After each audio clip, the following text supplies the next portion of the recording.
अस्सलाम वालेकुम। दुरूद शरीफ पढ़ लें।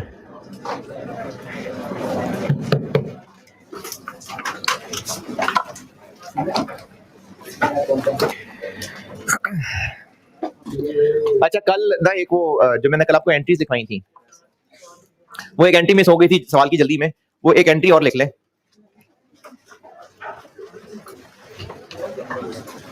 कल मैंने 5 एंट्रीज लिखवाई थी, एक एंट्री और लिखवाता हूँ। कहीं उस पेज पे देखें, जगह बनाएं, कोई गुंजाइश निकालें। एक एंट्री में और लिख रहा हूँ।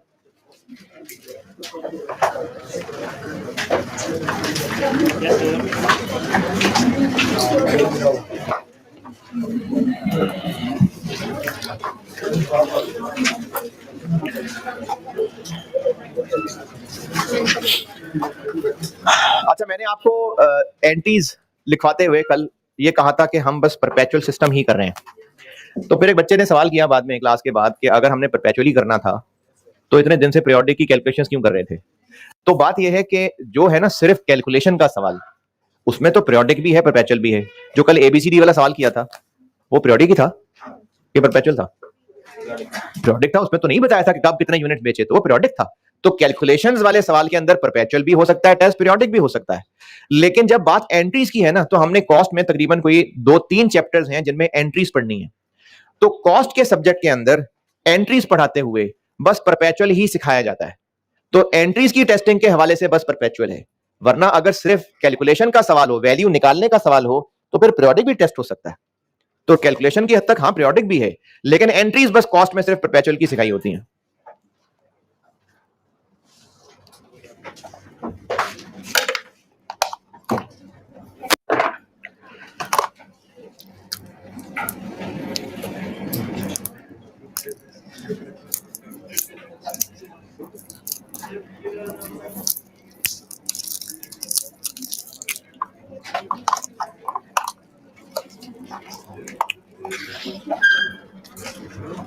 ये आवाजें कहां से आ रही हैं?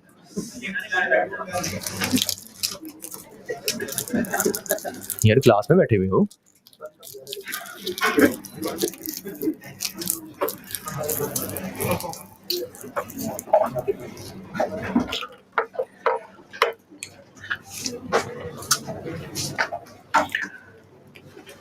तो वैल्यूएशन वाले सवाल में जिसमें सिर्फ कैलकुलेशंस करनी हो, उसमें आपसे पीरियोडिक परपेचुअल दोनों टेस्ट होते हैं, लेकिन एंट्रीज कॉस्ट में सिर्फ परपेचुअल ही पढ़ाई जा रही होती हैं। तो ये मैंने कहा था।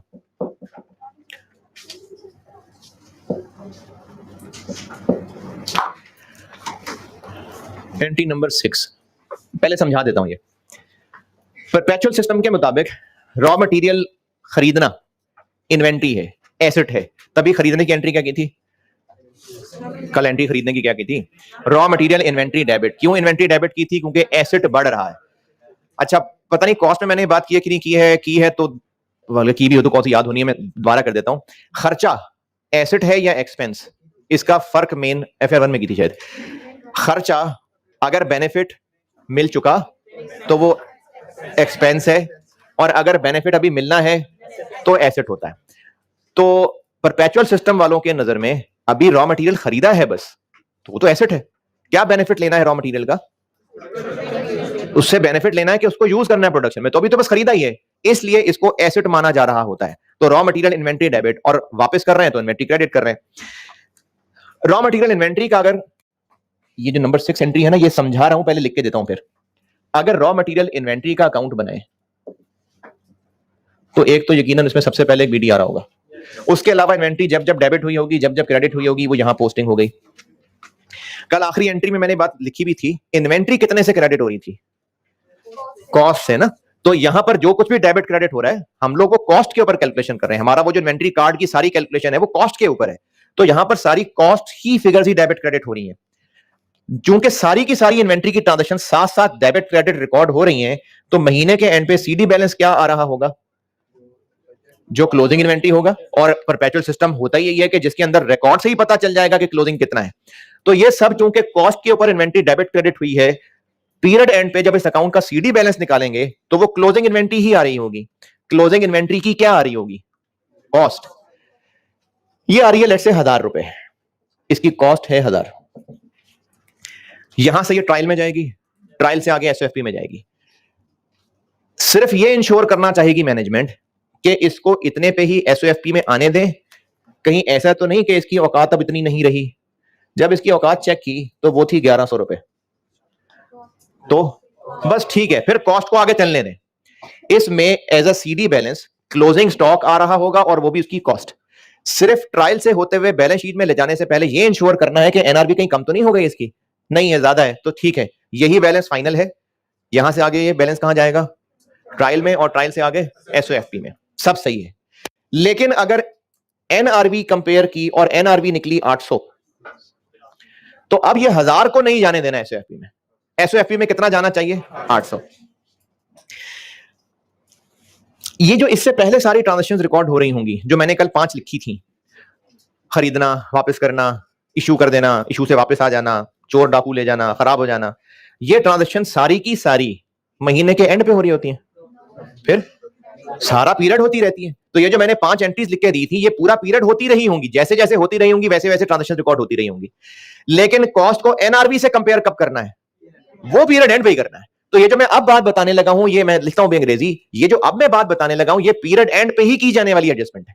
जबकि इससे पहले जो मैंने 5 एंट्रीज बताई हैं, वो तो पूरा पीरियड होती रहेंगी। जब जब भी इन्वेंट्री खरीदेंगे, इन्वेंट्री डेबिट कैश क्रेडिट, जब जब भी वापस करेंगे, कैश डेबिट इन्वेंट्री क्रेडिट, जब भी चोर लेके जा रहा होगा, आग खा रही होगी चीजों को, साथ साथ एंट्री होती जाएगी। लेकिन कॉस्ट और एनआरबी का मुकाबला पीरियड एंड पे ही होना है। चलें इधर वापस आता हूं। सारा साल, सारा महीना या साल जो भी है, इन इन्वेंट्री अकाउंट में डेबिट क्रेडिट होता रहा, और जब सीडी बैलेंस निकालेंगे तो ये क्लोजिंग स्टॉक की कॉस्ट होगी। उसको यहां से ट्रायल और ट्रायल से एसओएफपी में ले जाने से पहले एनआरबी से कंपेयर किया।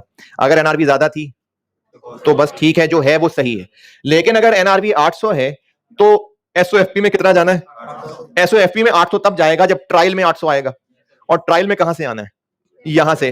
तो हमें कुछ ऐसा करना पड़ेगा कि ये सीडी 1000 की जगह, तो कोई बात नहीं, ये ले 800 हो गया, बस कोई एंट्री करनी पड़ेगी। हमें इस इन्वेंट्री को और क्रेडिट करना पड़ेगा, तो जाके कहीं ये सीडी 1000 से 800 बनेगा। कितने से क्रेडिट करेंगे? 800 से, 200 से। इसको कहते हैं एनआरबी की एडजस्टमेंट, एनआरबी राइट डाउन भी कहते हैं इसको। और ये काम होता ही पीरियड एंड पे है, ये ड्यूरिंग द पीरियड होने वाला काम ही नहीं है।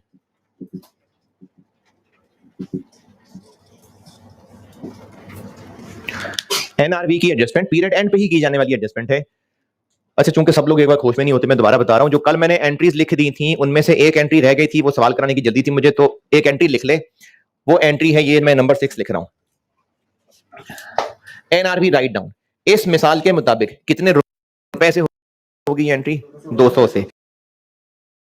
और एंट्री ये होगी कि इन्वेंट्री को करना होगा कम, तो क्रेडिट हो जाएगी रॉ मटेरियल इन्वेंट्री।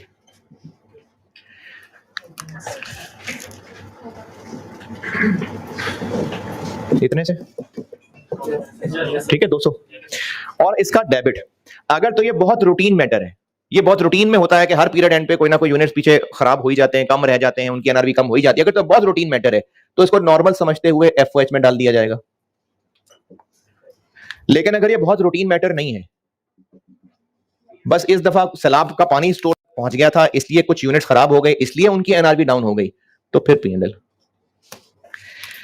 और अभी मैं खैर सवाल करता हूं तो बताता हूं, एग्जाम में ना जरूरी नहीं कि आपको नॉर्मल एबनॉर्मल बताया हो, तो आप ये डेबिट कर देंगे तो ये भी सही है, ये डेबिट कर देंगे तो ये भी सही है। तो एफओएच कंट्रोल या पीएनएल डेबिट और रॉ मटेरियल इन्वेंट्री क्रेडिट, ये है एनआरबी राइट डाउन की एंट्री।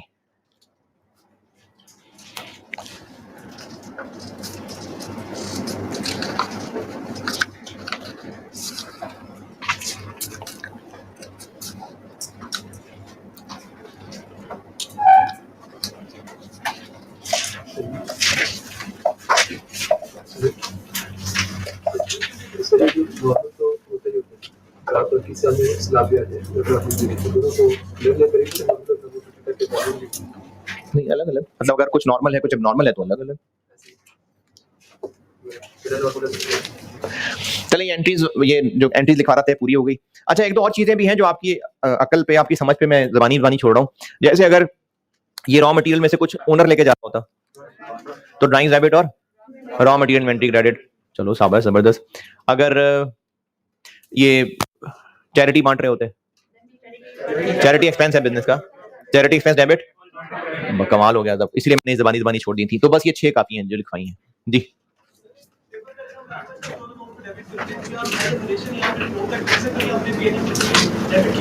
नहीं, मैं बल्कि अभी सवाल सॉल्व करूंगा ना, तो बेहतर हल ये है कि आप लिखें एफएच कंट्रोल स्लैश P&L, दोनों ही लिख दें, दोनों ही ठीक है।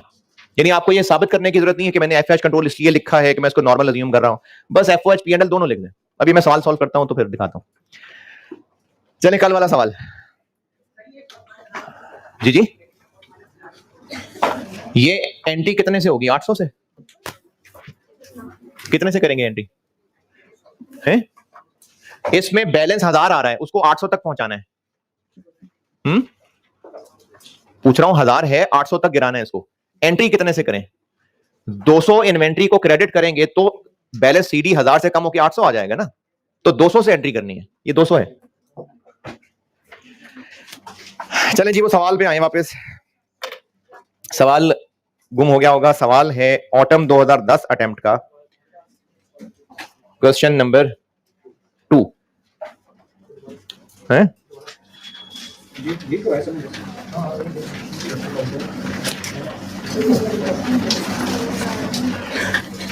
Autumn 2010 attempt, question number 2, quality limited.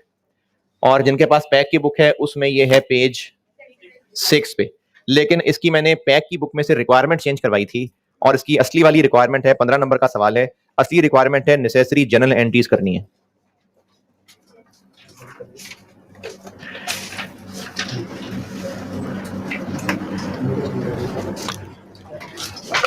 Point number 1 से ऊपर ऊपर ही मैंने कल बस बात की थी, समझाई थी, और 2 ट्रांजेक्शन भी खैर लिख दी थी। परपेचुअल सिस्टम है, क्योंकि एंट्रीज पूछी हैं तो परपेचुअली पूछी होनी थी। वेटेड एवरेज मेथड है, तो पहले वर्किंग पूरी करेंगे तो एंट्रीज की अमाउंट निकलेंगी ना, तो एंट्रीज की बाद में, वर्किंग पहले। एंट्रीज के लिए पेज 2 पेज छोड़ के वर्किंग। और ये मैंने वेटेड एवरेज की इन्वेंट्री कार्ड की एक अल्टरनेटिव शक्ल दिखाई थी। अगर आपको ये समझ आती है तो बेशक आप वेटेड एवरेज के लिए यही इन्वेंट्री कार्ड रख लें, नहीं तो वो बड़ा वाला कार्ड बनाना है, बड़ा वाला कार्ड बना लें।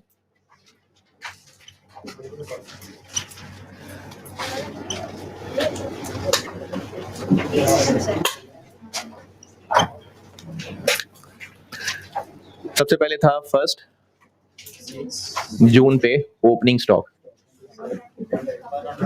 1 लाख यूनिट से 80 के, तो 8 मिलियन। फिर उसके बाद परचेज हुई थी 5 तारीख को, कितने? अच्छा, 150 की परचेज हुई तो स्टोर में 150,000 यूनिट्स आ गए, तो ये पॉजिटिव आ गया। कितने के? 85। कितने रुपए के? 12750।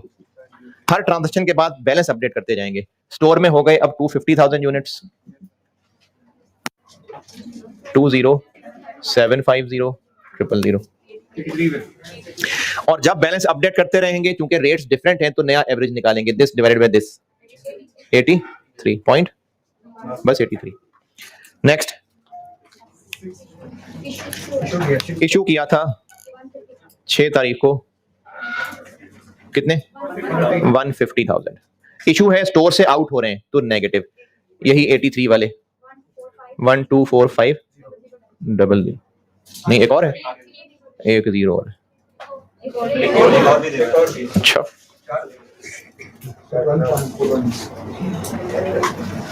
एक और 0। बैलेंस रह गया 1 लाख यूनिट्स, यही 83 वाले 8.3 मिलियन। यहां तक शायद किया था, पॉइंट नंबर 3 तक कर लिया था, यहां तक पहुंचे, फिर मैं आगे चलता हूं।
चले अगली ट्रांजेक्शन।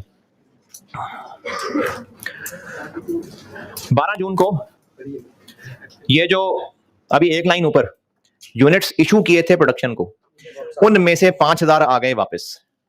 तो अब जब इनमें से 5000 वापस आ गए तो ये इशू की रिटर्न हो गई।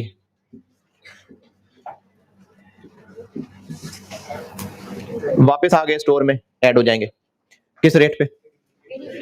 ये वाला 83 नहीं, जब भी रिटर्न होगी, चाहे वो परचेज रिटर्न है, चाहे वो इशू या सेल रिटर्न है, चूंकि वो एक हो चुकी ट्रांजैक्शन की रिवर्सल होती है, इसलिए जिस पे ओरिजिनली ट्रांजैक्शन रिकॉर्ड हुई थी उसी पे ही उसको वापस रिवर्स करेंगे। यानी ये वाला 83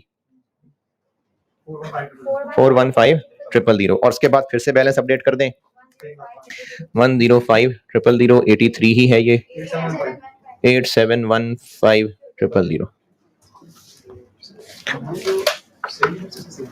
है। सेल किधर है? हाँ हो गए वहां पड़े पड़े, हो गए, हो जाती है गलती, हो जाते मसले, वो जाके पता चला ना कि डिफेक्टिव है। इसके बाद 150,000 यूनिट्स 15 जून को परचेज किए, 15 जून को परचेज कर ली 150,000, तो स्टोर में और आ गए 150,000। कितने वाले? 88.1 वाले। कितने के? 215 000 00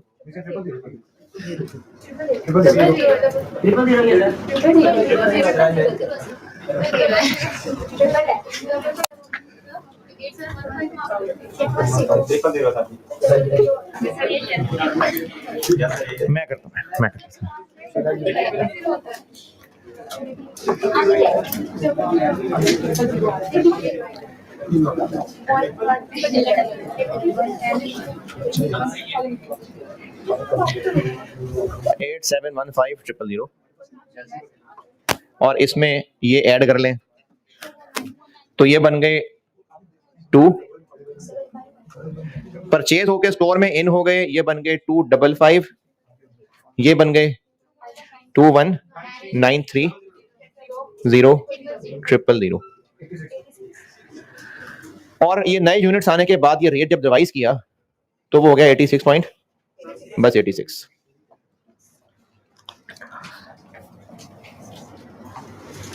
इसके बाद 50% ऑफ डिफेक्टिव। कौन से डिफेक्टिव?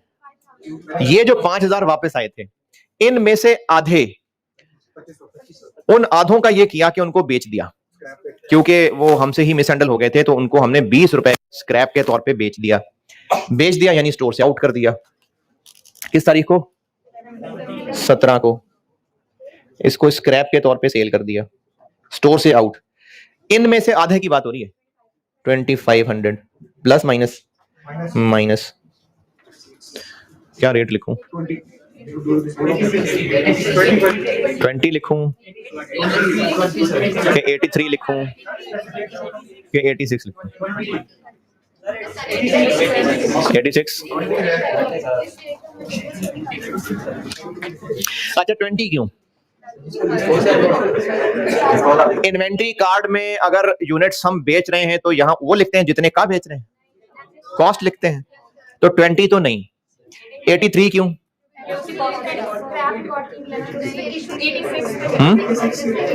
83 क्यों? क्योंकि वही लाल वाले हैं इसलिए। अच्छा 86 क्यों?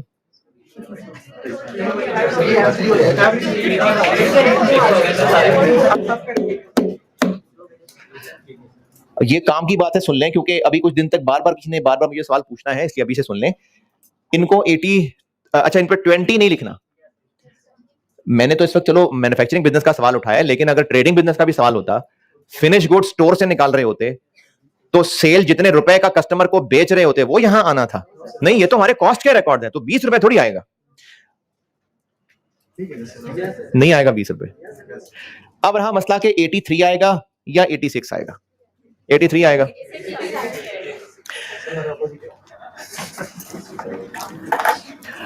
ये जो सिस्टम बनाया गया ना, वेटेड एवरेज या FIFO, सबसे बात कर रहा हूं, एनक वाले भी, बगैर एनक वाले भी, सबसे बात कर रहा हूं।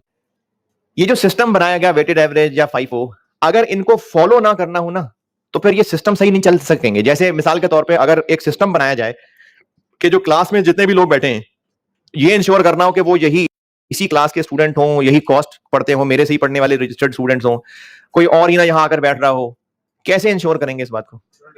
है दरवाजे के ऊपर अटेंडेंस हो, अच्छा वो तो कोई भी अपना कोई भी नंबर बना के अंदर आ जाए, तो और बेहतर करना है इसको तो क्या करें, नाम कोई भी बना बता दे, फिर है बायोमेट्रिक कर लें, हो सकता है आईडी कार्ड, वो जो एक कॉलेज कार्ड बनाओ वो तस्वीर देख के अंदर आने दें। ये रूल बना दिया जाएगा कि सिस्टम बन सके, वरना तो कंट्रोल नहीं रहेगा, सिस्टम बना दिया। अब अगर मैं किसी स्टूडेंट को बाहर भेजता हूं कि ये मार्कर ये ले जाओ, पीएन को दे आओ और वो रिफिल करवा के वापस ले आओ, अच्छा अब जब ये स्टूडेंट वापस दोबारा आने लगेगा तो फिर से कार्ड दिखाए या लड़ाई करे और कहे सर से पूछ लो, फिर वो सर से पूछना है, सर कह रहे हैं हाँ हाँ ठीक है, ये बच्चा मैंने भेजा था, आने दो। है क्या ख्याल है, क्या करना चाहिए? मतलब रिकॉर्ड में लिखे, बाहर जो क्लास में पहली दफा आने से रिकॉर्ड, वो जो कार्ड दिखा रहा था तो वही दिखा के दोबारा अंदर आ जाए, या ये बहस करे कि नहीं आप सर से पूछते, मैं तो भी बाहर गया था, फिर सर इंटरफेयर करें, सर देखें हाँ वही है, चलो ठीक है, सही कह रहा होगा, है? अच्छा फिर किसी और को सर ने बाहर भेजा और उसको कोई और प्रॉब्लम लेके, है क्या जी, समझ नहीं आ रही? अच्छा चले नहीं भेजते इसको, मार्कर बनवाने। एक बच्चे ने कहा सर वॉशरूम जाना है, बड़ा जोर का है, तो मैंने कहा जाओ चले जाओ। अब वो चला गया, अब जब दोबारा आएगा तो फिर वो एंट्री पे रोकेंगे, तो अब वो कहेगा नहीं नहीं सर से मैं पूछ के गया था, सर देखेंगे हाँ ये वही है, 15 मिनट पहले गया था, चलो ठीक है आने दो। अच्छा अब इससे मसला क्या है, अगर वो वहां कार्ड नहीं दिखाए और सर इंटरफेयर करना शुरू कर दे, नहीं ये तो मुझे पता है, ये तो मैं जानता हूं, अभी गया था बाहर, इसका कार्ड ना देखो, इसको आने दो, मैं जानता हूं ये वही है जिसको भेजा था, क्या हर्ज है इसमें? डिस्टर्बेंस होगी। तो बस सीधी सी बात है, सिस्टम के रूल्स फॉलो कर लेते हैं। अगर ये याद रखना शुरू कर दें कि ये फलाना वाला है जिसको अभी भेजा था, ये फलाना वाला जिसको 20 मिनट पहले भेजा था, नहीं नहीं ये वो वाला है जिसको मार्कर के लिए भेजा था, ये वो वाला जो 2 घंटे पहले गया था, अगर इस तरह याद ही रखना है तो सिस्टम का फायदा क्या? तो इसलिए जो वेटेड एवरेज और FIFO बनाए गए हैं ना, उनके रूल्स बनाए गए हैं। जैसे अगर FIFO होता तो जो सेल होगा वो पहले खरीदे वालों में से होगा, और अगर ऐसा होता कि जब चीजें खरीद के लाए होते और जो शख्स खरीद के लाया होता उसने इस बड़े से स्टोर में उसने वो चीज उस कोने में रखी होती, एक खास कोने में, अगले ही दिन जब वो चीज इशू होने लगी होती तो जिसने यहां रखी थी उसने इसी कोने से ही उठा के दी होती, बाकी स्टोर को छोड़ के। तो क्या उसको ये नहीं पता कि ये वही तो है जो मैं कल लेके आया था? तो चूंकि उस चीज का पता है तो उस पर वो वाला रेट लगा दें, बाकियों पे एवरेज लगा दें। मेरी मिसाल दोबारा समझें, वेटेड एवरेज मेथड चल रहा है, इतने सारे लाखों यूनिट्स पड़े हैं स्टोर में, तो हम लोग इशू करते हुए कौन सा रेट ले रहे हैं? जो उस वक्त वेटेड एवरेज चल रहा है। एक सिस्टम बन गया ना, एक सिस्टम है, उसका रूल बना दिया। अब मैं मिसाल ये दे रहा हूं कि ये जो इशू करने लगे तो एक दिन पहले ही परचेज किए थे, स्टोर में लाखों यूनिट्स पड़े हैं, लेकिन एक दिन पहले ही परचेज होके आए थे और वो जो परचेज करके स्टोर में रख के गया था उसको पता था कि ये वाले मैंने इस कोने में रखे हैं, स्टोर में पुराने भी पड़े हुए हैं, उसको पता है ये वाले जो कल लाए हूं मैंने इस कोने में रखे हैं, और अगले दिन जब इशू करना था तो भी उसी बंदे की ड्यूटी थी, उसी ने ही स्टोर से निकाल के चीजें दी। अब उसने चूंकि खुद ही इस कोने में रखे थे और यहीं से उसने उठा के वो इशू करवा दिए, तो उनका तो पता ही है ना ये कौन सी कॉस्ट वाले हैं। ये सारे सिस्टम क्यों बनाए थे, ये क्या जरूरत थी ये FIFO वेटेड एवरेज बनाने की? क्योंकि सब चीजें जैसी होती थी, अब कौन हिसाब रखता, तो इसलिए बनाए थे नहीं। लेकिन ये वाली जो मैं मिसाल दे रहा हूं ये तो उसको पता है, ये तो पता है ना उसको, उसने खुद ही कल शाम को यहां रखे थे, तो ये चूंकि पता है तो इनके लिए उनका वाला रेट लगा लें, और बाकियों के लिए सिस्टम फॉलो कर लें। नहीं, डिस्टर्बेंस होगी, फिर सिस्टम बनाने का फायदा ही नहीं रहेगा। तो इसलिए जब एक सिस्टम बना हुआ है, उसके सिस्टम के रूल्स हैं, तो फिर वो सिस्टम फॉलो होता है। और सिस्टम के रूल्स ये हैं कि जब भी इशू होगा बैलेंस को देख के होगा। चाहे फाइफो है, वो भी अवेलेबल में से पुराना वाला इशू होगा, और अगर वेटेड एवरेज है तो जो उस वक्त रेट है उसी पे इशू होगा। अब बेशक इशू करने वाले को पता है कि ये वही वाले हैं जो उस दिन मैंने खराब वाले वहां रखे थे, पता रहे। अब अगर हम एक एक चीज को इस तरह पहचान के याद रखना शुरू कर दें, अगर दो दो स्टूडेंट्स पे टीचर इंटरफेयर करना शुरू कर दें, अच्छा इसको तो आने दो काट के बगैर, ये तो मुझे याद है, फलाने को भी आना तो ये मुझे याद है, ये मुझसे पूछे गया था, फिर डिस्टर्बेंस भी होगी और फिर सिस्टम का फायदा ही नहीं होगा फिर। तो इसलिए जब सिस्टम बना ही लिया है तो इसलिए उसके रूल्स फॉलो होते हैं। एक एक चीज को पहचान के रेट याद नहीं रखते।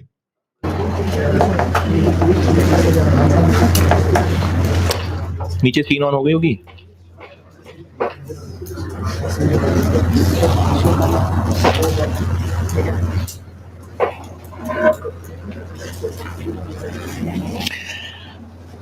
मैं बता ये रहा था कि अगर वेटेड एवरेज फॉलो होता है तो उसके रूल्स फॉलो होने, अगर फाइफो फॉलो होता है तो उसके रूल्स फॉलो होने। हमें चूंकि इन वालों का याद था कि ये वाले थे, तो ऐसे अगर दो दो तीन तीन याद करके उन याद किए हुए से काम चलाना शुरू कर देंगे तो सिस्टम फिर फॉलो नहीं हो सकेगा। तो सिस्टम यह है कि जब भी स्टोर से इशू होने हैं, चाहे वो सेल के लिए इशू हो रहे हो रॉ मटेरियल लेवल के, खैर चाहे वो प्रोडक्शन को इशू हो रहे हो, चाहे वो ओनर लेके जा रहा हो, चाहे वो चोर लेके जा रहा हो, चाहे वो डोनेशन बांट रहे हो, जब भी स्टोर से आउट होना है तो जो उस वक्त बैलेंस अवेलेबल है उसके मुताबिक होना है, ये रूल है। वरना अगर ओनर लेके जा रहा हो और वो ये कहे कि मुझे याद है ये कौन से वाले हैं और जो किस दिन खरीदे थे और कौन से मैं खुद ही तो लेके आया था, तो फिर ड्राइंग वाला उस रेट पे कर ले। नहीं, रूल फिर डेविएट हो जाएगा, फिर फायदा नहीं सिस्टम का। तो इसलिए जो क्या हुआ, समझ नहीं आई क्या हुआ? ठीक है, अब वैसे तो मैं बोल ही रहा हूं अभी तो,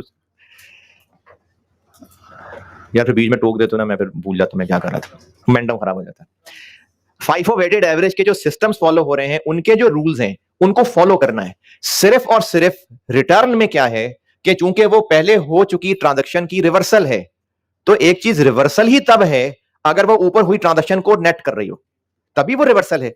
इसलिए सिर्फ और सिर्फ रिटर्न के केस में याद रखें कि जिस ट्रांजैक्शन की वो रिटर्न है, वो ट्रांजैक्शन जिस ओरिजिनल रेट पे रिकॉर्ड हुई थी उसी पे रिटर्न रिकॉर्ड होगी।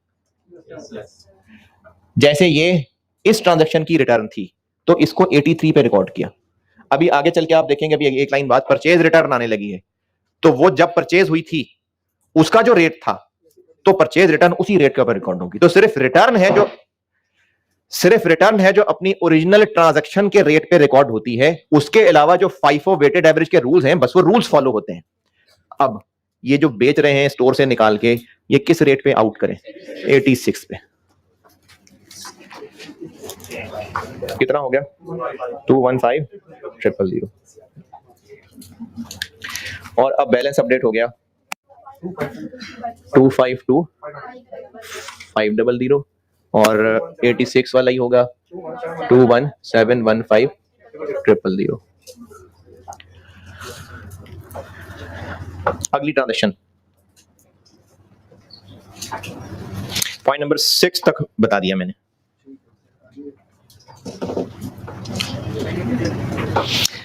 पॉइंट 7 18 जून को दी रिमेनिंग डिफेक्टिव, कौन से रिमेनिंग? ये जो 5,000 वापस आए थे, इनमें से आधे ये गए और बाकी आधे यानी 2,500 ये हमने सप्लायर को वापस कर दिए। और सप्लायर को वापस कर दिए यानी परचेज रिटर्न। तो परचेज रिटर्न किस रेट पे रिकॉर्ड कर? जब उसको परचेज करते हुए लिखा था। तो ये कौन सी वाली परचेज में से वापस है? सामने तो दो परचेजेस लिखी नजर आ रही हैं।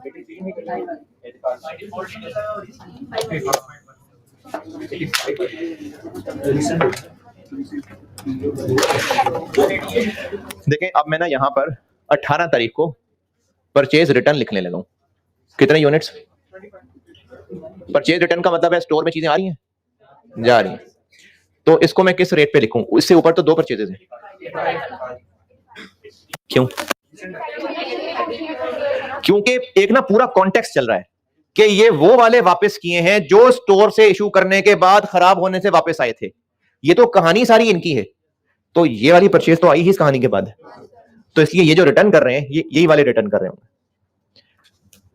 बेशक इस परचेज रिटर्न के साथ नहीं बताया कि वो 5 जून की परचेज की रिटर्न है कि 15 जून की परचेज की रिटर्न है, लेकिन जो सारी कहानी कनेक्टेड है वो है ही, उसका सिलसिला इससे मिल रहा है जाके, क्योंकि ये खरीदे थे फिर इशू किए, इनमें से खराब निकले, तो वो इनमें से खराब निकले ना, यानी इनमें से खराब निकले, ये तो खरीदे ही बाद में, तो 85 वाली रिटर्न आएगी। वो इसलिए कहा था कि अगर ना बताया हो तो कहा था लेटेस्ट, अब बता तो दिया किन में से हैं।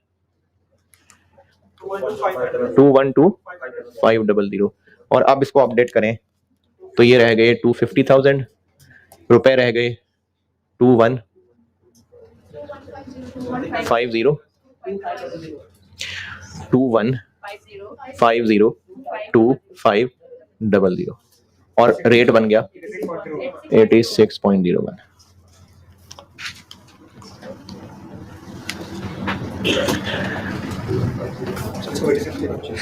नहीं 2 डेसिमल रखा करें, रेट में 2 डेसिमल लिया करें।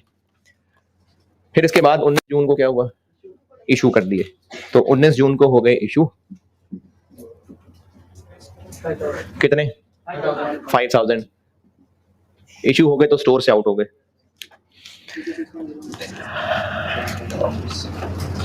हाँ जी 86.01, क्योंकि अब ये नॉर्मल इशू है, बस जो रेट है वही वाला 430050, तो बैलेंस रह गया 245, यही वाले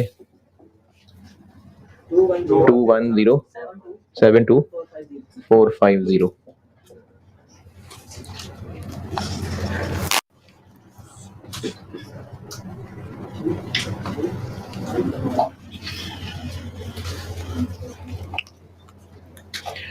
फिर 20 तारीख को सप्लायर ने हमें यूनिट भेजे, यानी हो गई परचेज कितने 2500, कितने के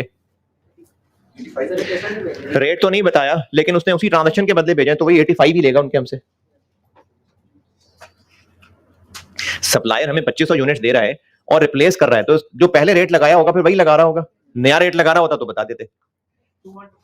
212500 और अब स्टोर में अपडेशन हो गई 247500, ये बन गया 21284950 और नया रेट बन गया 51।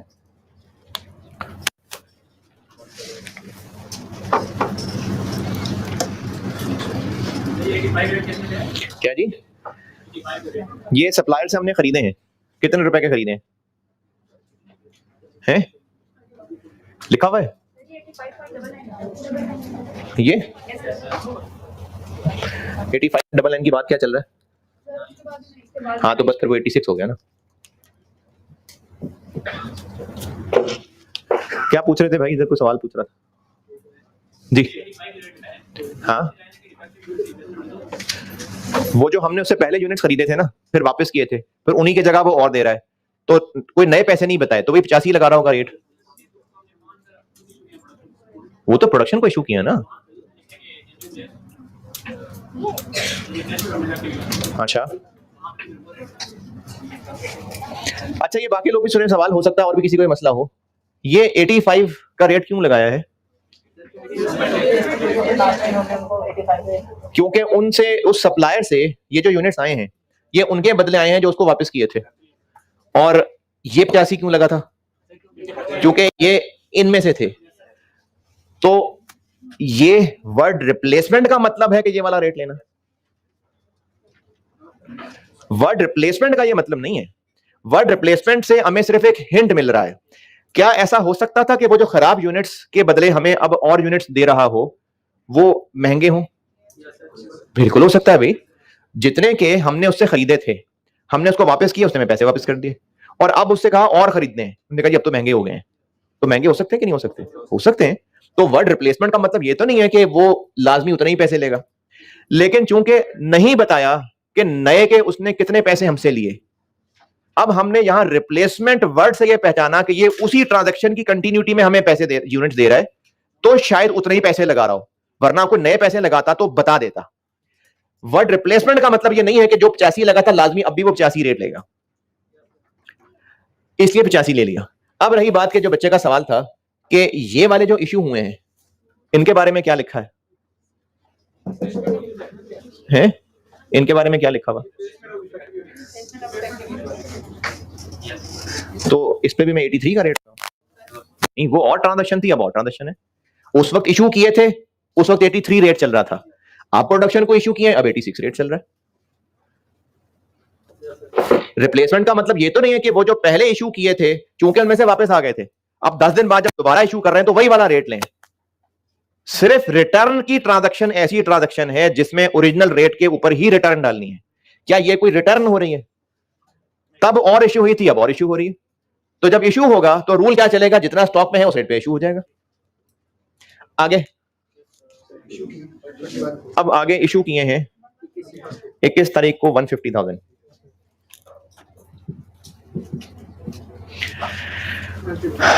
$150,000 यही वाले ही होंगे। 86 12900 000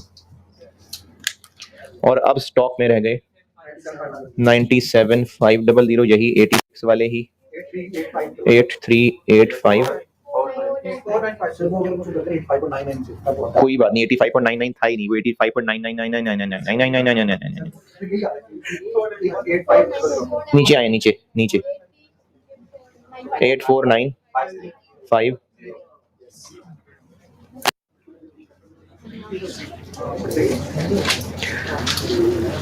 अच्छा, अगर कोई यहां पर 85.99 से मल्टीप्लाई करके लिख देगा, राउंडिंग ऑफ का डिफरेंस है, कोई मसला नहीं। लिख दें वो कोई मसला नहीं, वो वाला लिख दें। अब इसके आगे जी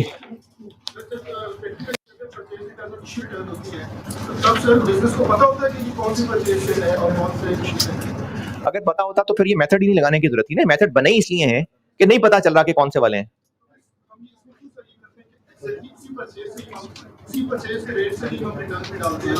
नहीं, आप सवाल दोबारा करिए।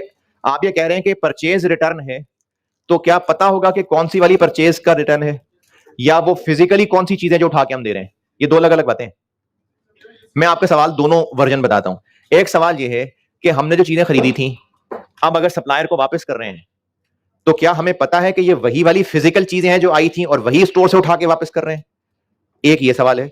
और एक सवाल ये है कि अगर हमें चीजें वापस करनी पड़ रही हैं सप्लायर को, तो क्या हमें पता है कि किस सप्लायर को वापस करनी है, किससे खरीदी थी, कौन सी इनवॉइस थी? ये दो अलग अलग बातें हैं। कौन सा सवाल कर रहे हैं इनमें से? हैं?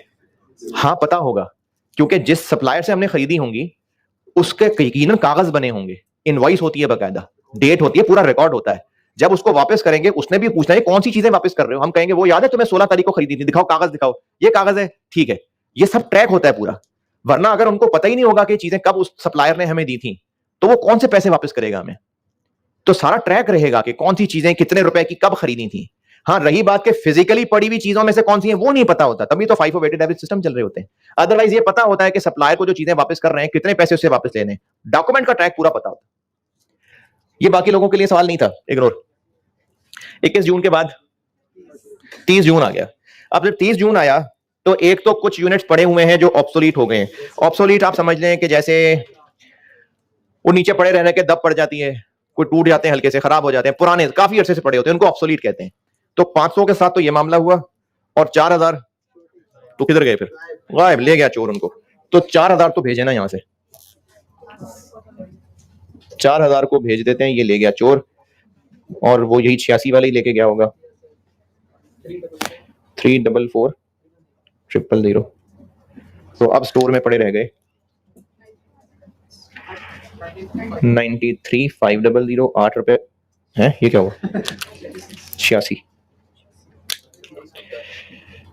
8040,950। और बाकी 500 की वो तो एक NRV एडजस्टमेंट है, उसकी तो एंट्री होगी। अब ये सारी कैलकुलेशंस हो चुकी हैं। एक बार ये कैलकुलेशंस हो गई ना, फिर तो यहीं से वैल्यूज देके एंट्री करनी है बस। इन कैलकुलेशंस को देख लें अच्छी तरह से, नोट कर ले, फिर मैं एंट्रीज करता हूं।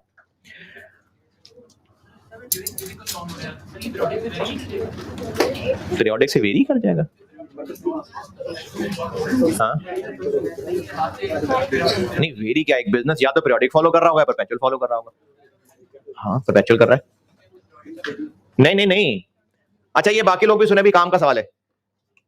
पॉइंट नंबर 11 में लिखा हुआ है कि फिजिकल स्टॉक गिना था, तो फिजिकल स्टॉक तो पीरियोडिक में नहीं गिनते। फिजिकल स्टॉक गिनने से ये पीरियोडिक नहीं बन जाएगा, पर परपेचुअल में गिनना मना तो नहीं है। स्टॉक गिनना तो स्टॉक गिनना है, पीरियोडिक में मजबूरी है, स्टॉक गिनेंगे तो पता चलेगा कितना है। परपेचुअल में गिनना है 100 दफा दें आगे, मजबूरी नहीं है, वो स्टॉक रिकॉर्ड से पता चल जाएगा कितना है। तो स्टॉक गिनने से पीरियोडिक नहीं बन गया। हाँ जी, किसका जी? एंट्री करूंगा, एनआरबी की एंट्री जो बताई थी, करें भी नोटिस को, नहीं वो चीजें तो है ही ना। चलो जी, एंट्रीज फिर से पॉइंट 1 पे वापस। वैसे तो यहां से देख के भी हो सकती है, लेकिन पॉइंट की अंग्रेजी पढ़ के बेहतर है। सवाल की असल रिक्वायरमेंट थी एंट्रीज, ये सारी मेहनत कर ली वैल्यूज निकालने के लिए, अब इन वैल्यूज से एंट्रीज करनी है। सबसे पहला काम 1 जून की ओपनिंग स्टॉक की एंट्री नहीं, फिर उसके बाद 5 जून को परचेज की है, क्या करूं entry? Raw material inventory debit और कैश या क्रेडिटर्स क्रेडिट। कितने से? ये क्योंकि अमाउंट्स हमने यहां निकाल ली हैं, उन अमाउंट्स को निकाला इसलिए था कि एंट्रीज में यूज करनी थी। ये एंट्री की अमाउंट आ गई, और कैलकुलेशन में तो आप पूरी पूरी फिगर्स ही लिखा करें। एंट्री में लिखते हुए मर्जी है, चाहे पूरी फिगर लिख दें, चाहे रुपीज इन 1000 कह दें, चाहे रुपीज इन मिलियन कह दें। यहां पर पूरी फिगर्स इसलिए लिखे हैं क्योंकि अगर यहां पर कोई रुपीज इन 1000 लिखता तो वो रेट निकालने में गलती कर जाता, तो इसलिए आप यहां पूरी लिख दें। एक बार सारी वर्किंग हो गई, अब आप एंट्रीज में इस 83,000 को नहीं, 415,000 की बजाय मैं वहां 415 लिख देता हूं, मिलियन में भी लिख सकता हूं। तो पहली एंट्री की अमाउंट कर लेते हैं 12750, ये पहली एंट्री हो गई। फिर 6 तारीख को इशू हो रही है एंट्री। अच्छा, इस सवाल में ये कहा है कि डायरेक्ट मटेरियल है, क्या पता इनडायरेक्ट मटेरियल हो। कॉस्ट में मटेरियल डायरेक्ट ही होता है, तो वर्क इन प्रोसेस डेबिट और रॉ मटेरियल इन्वेंट्री क्रेडिट। कितने से? 12450।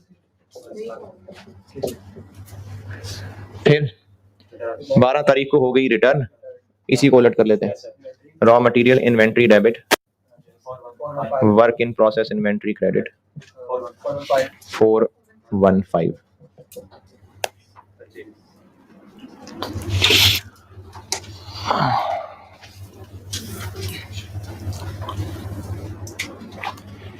फिर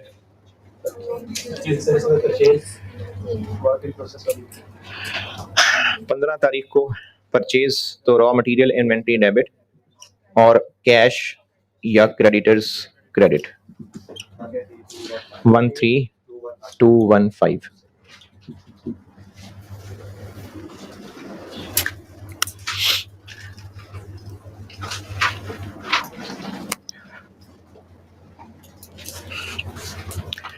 सत्रह तारीख को ये इन्वेंट्री से कितना निकलेगा? इन्वेंट्री कितने से क्रेडिट? 215, तो इन्वेंट्री तो हो जाएगी 215, लेकिन कैश भी तो मिल रहा है, तो कैश डेबिट कितना? 2500 यूनिट्स बेच रहे हैं, 20 रुपए का एक, कितना? 50। ये कल जो मैंने आखिरी एंट्री लिखी थी ना, ये मैं वो कर रहा हूं।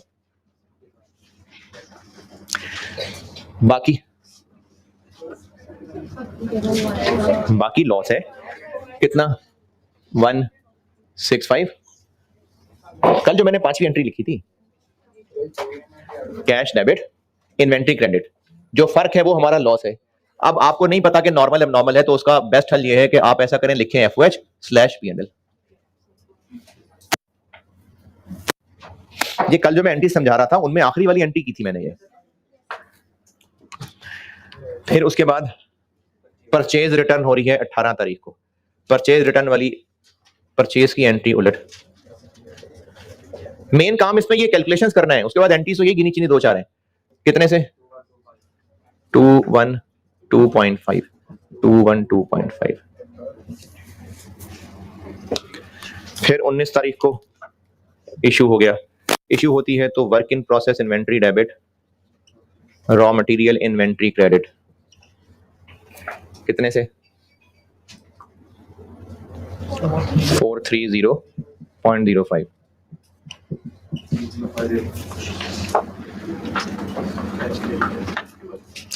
फिर परचेज हो रही है 20 तारीख को, raw material inventory debit, cash या creditor credit 212.5।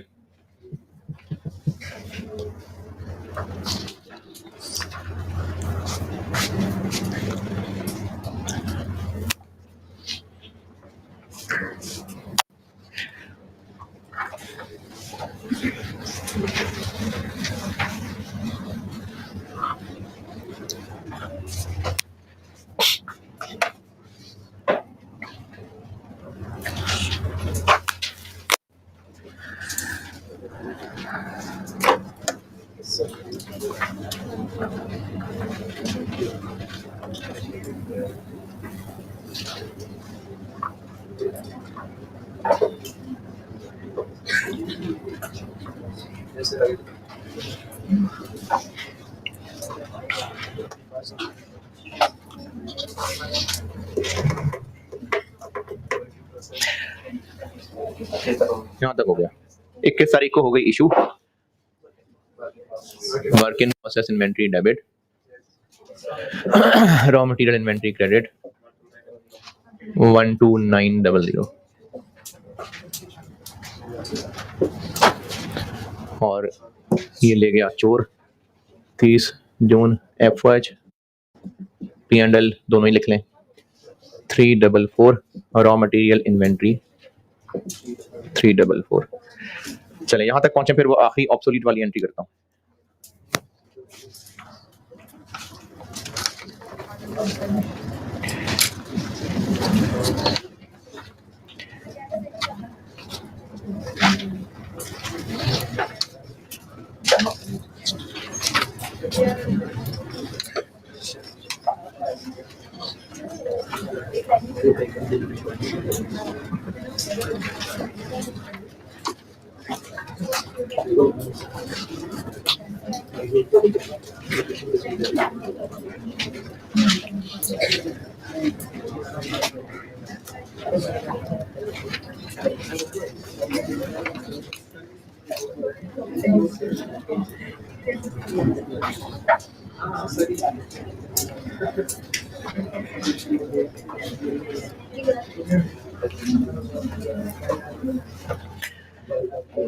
Last 500 units. 500 units की कॉस्ट कितनी है? 86, जबकि उनकी औकात क्या रह गई है? 30। तो राइट डाउन करते हैं FOH P&L debit, raw material inventory credit. कितने से हो गई है एंट्री? NRV से है। जो डिफरेंस है 86 को कम करके 30 तक गिराना है, तो 56, यानी 86 और 30 का डिफरेंस कितना? 28,000। ये NRV राइट डाउन होगा। अभी क्लास खत्म नहीं हुई, अभी मैं आपको बता रहा हूं 4 एंट्रीज और हैं जी। ये सवाल हो गया। हाँ, फिनिश गुड्स की एंट्रीज बता रहा हूं, फिनिश गुड्स की एंट्रीज बता रहा हूं क्योंकि एक सवाल होमवर्क देना है।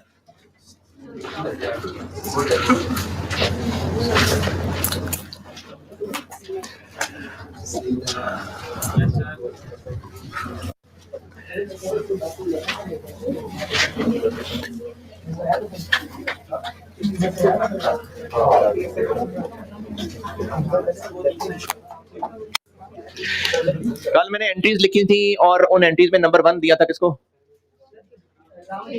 तो अब बात करते हैं गुड्स ऑफ ट्रेडिंग बिजनेस। अब इसकी एंट्रीज देखते हैं।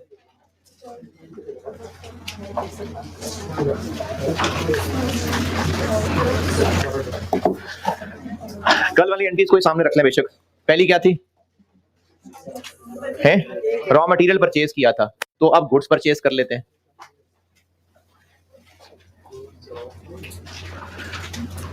हाँ जी, रॉ मटेरियल परचेज किया था, गुड्स परचेज कर लें। तो परपेचुअल सिस्टम है कॉस्ट में, और परपेचुअल सिस्टम में चीजों का खरीदना बेचना सब साथ साथ इन्वेंट्री में रिकॉर्ड होगा। परपेचुअल सिस्टम के मुताबिक अभी गुड्स खरीदी हैं, बेनिफिट नहीं मिला अभी। बेनिफिट कब मिलेगा?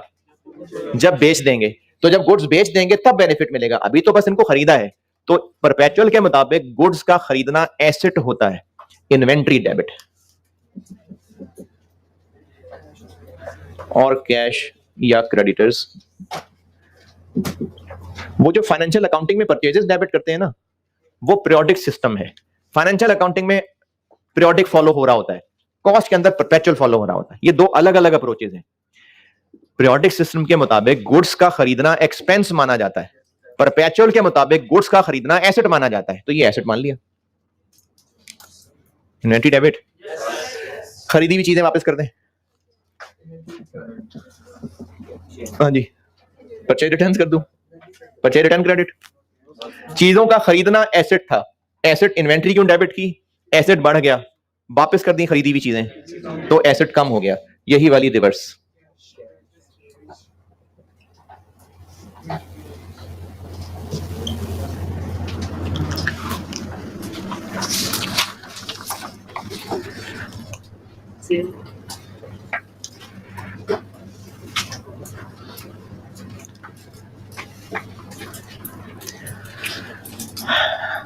अच्छा, आपका जो सवाल होमवर्क है वो है स्प्रिंग 21। ये बस अभी 2 एंट्रीज और बता रहा हूं। स्प्रिंग 21 दो नहीं, मतलब 2-4 एंट्रीज और बता रहा हूं।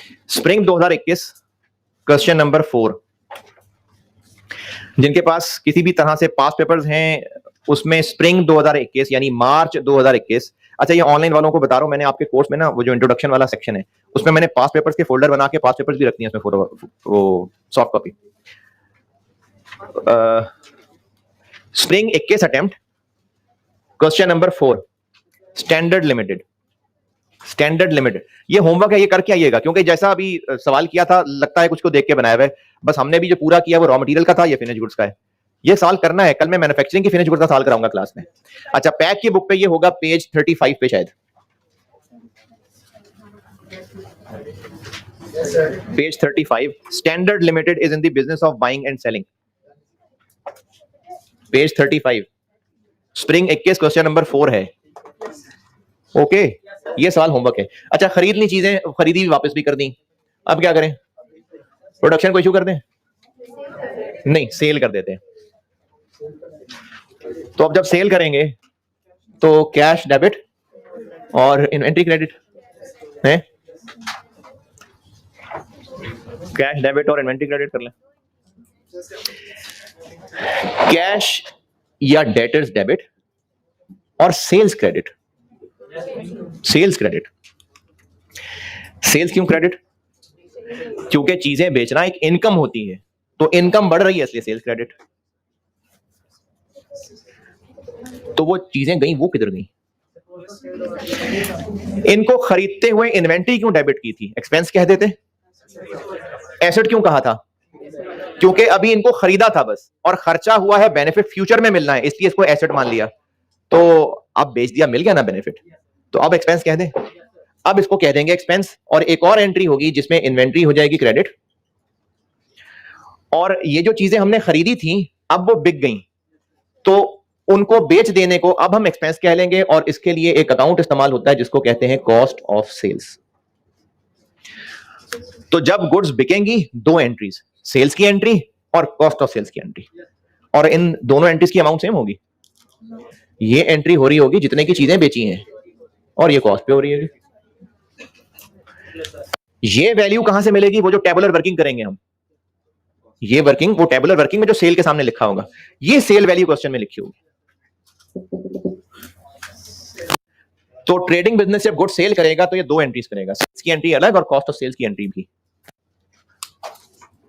और कस्टमर चीजें वापस कर गया, तो सेल की एंट्री की थी, रिवर्स कर लेते हैं। एक तो चीजें वापस कर गया तो सेल रिटर्न्स डेबिट, सेल्स की थी तो सेल्स, वापस कर गया तो सेल रिटर्न्स। कैश ले गया या डेटर था तो डेटर्स क्रेडिट, और ये बेची भी वापस आ गई, तो यही वाली एंट्री रिवर्स हो जाएगी। इन्वेंट्री वापस डेबिट और कॉस्ट ऑफ सेल्स क्रेडिट।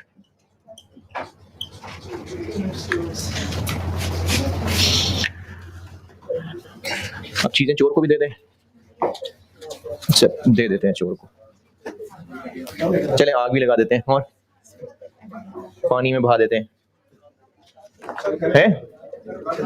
हाँ तो लॉ की क्लास है ना, तुमको बताना ना चीजें चोरी हो गई, बस ये गुड्स हो गई लॉस्ट। अगर इनका चोरी होना, जाया होना, जल जाना नॉर्मल था तो यही सुनना था। एफओएच में डेबिट कर दूं, एफओएच में डेबिट कर दूं, ट्रेडिंग बिजनेस है एफओएच, इसके लिए डेबिट किया जाता है कॉस्ट ऑफ सेल्स को। अगर इन चीजों का चोरी होना, गायब होना ये नॉर्मल है तो कॉस्ट ऑफ सेल्स को डेबिट, और अगर एब नॉर्मल है तो P&L को डेबिट। और एग्जाम क्वेश्चन के लिए एक मुनासिब हल यह है कि आप लिखें debit cost of sales slash P&L,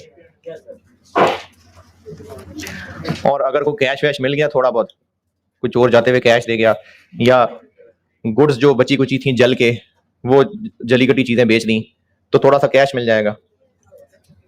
ये बिल्कुल वही चीज है जो कल की थी, बस सिर्फ एफओएच की जगह कॉस्ट ऑफ सेल का नाम आ गया। और लास्ट ये जो आज की है एनआरवी राइट डाउन, हाँ जी, जो आज की entry NRV write down, same वही एंट्री, बस एफओएच की जगह कॉस्ट ऑफ सेल्स।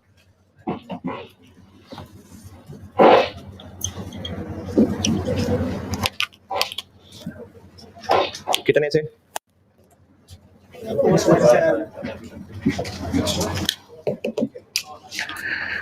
ये हो गए ट्रेडिंग बिजनेस की फिनिश गुड्स। और स्प्रिंग 21 क्वेश्चन नंबर 4 आप करेंगे तो अल्लाह आपको जज़ाए खैर दे। ठीक है जी, अल्लाह हाफिज़।